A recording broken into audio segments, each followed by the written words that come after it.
This is unbelievable. What does it say? It's an order. Rumors had been spreading for weeks in Washington, D.C. about hidden leases and a rock formation in Wyoming that had become shorthand for corruption. It began as whispers in the halls of power in 1921, a private arrangement that would explode into one of the great political scandals of the 20th century, Teapot Dome. The context was simple and urgent.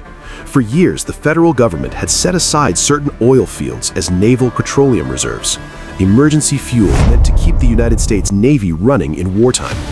Among them were Teapot Dome in Wyoming and Elk Hills in California. These lands were supposed to be guarded, not sold. Yet when Albert B. Fall, an ambitious senator turned Secretary of the Interior under President Warren G. Harding, gained control of those reserves, he quietly leased them to private oilmen without competitive bidding. On paper, the deals looked like business. In practice, they were a web of backroom favors and secret payments.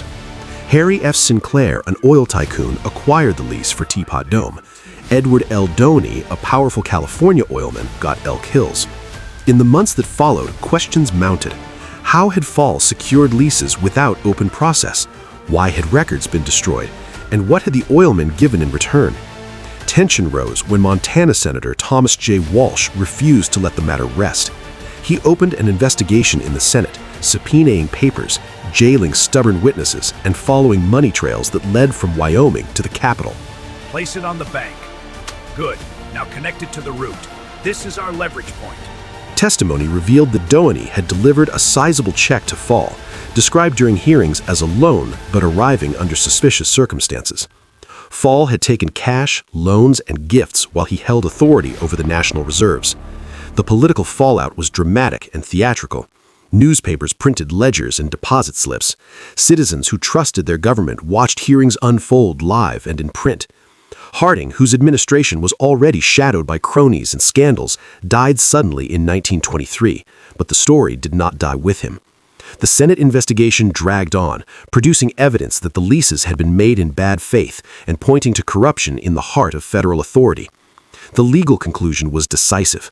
In 1927, the Supreme Court voided the Teapot Dome and Elk Hills leases, ruling that Fall had abused his power and that the leases were tainted by corruption. The court returned the reserves to government control.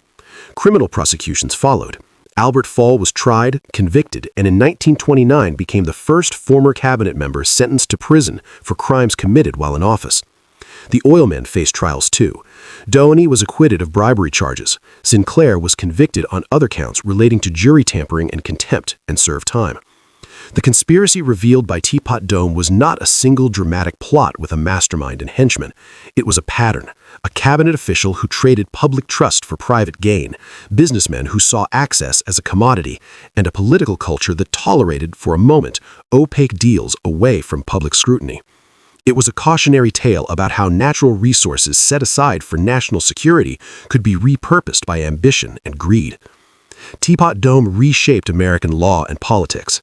It strengthened oversight of executive appointments, reinforced the need for transparent bidding on public assets, and fed a public appetite for accountability.